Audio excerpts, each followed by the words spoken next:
previous year sum பார்த்துட்ருக்கோங்க. if plus stands for multiplication and minus stand for division and multiplication stand for minus and division stand for plus. அது வந்து தமிழில் கொடுத்துருக்காங்க. Plus என்பது பெருக்கல், minus என்பது வகுத்தல், பெருக்கல் என்பது கழித்தல், வகுத்தல் என்பது கூட்டல். குறித்தால் இதோட வேல்யூ என்னென்னு கேட்டிருக்காங்க. அப்போது எப்போயுமே இந்த மாதிரி சம் கேட்டால் நம்ம என்ன பண்ணணும், இருக்கிறத எழுதிட்டு அதுக்கு பார்த்து போட்டுக்கணும். ப்ளஸ்க்கு என்ன வந்திருக்கு, மல்டிபிகேஷன். அப்போ 32.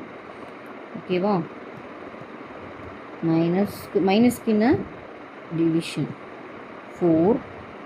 மல்டிபிகேஷனுக்கு என்ன, மைனஸ். 12.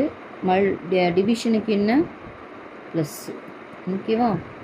அப்போ இப்போ போர்ட் மாஸ் ரூல் படி முதல்ல டிவிஷன் தான் போடணும். அப்போ 25 இன்ட்டு 32 4 டிவைட் பண்ணிங்கன்னா 8 வரும். -12 + 3 வரும். கரெக்டாக? இப்போ 25 8 மல்டிப்ளை பண்ணிங்கன்னா 200 வரும். அப்போ -12 + 3.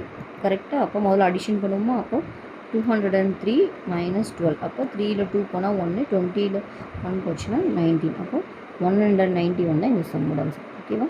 தேங்க்யூ.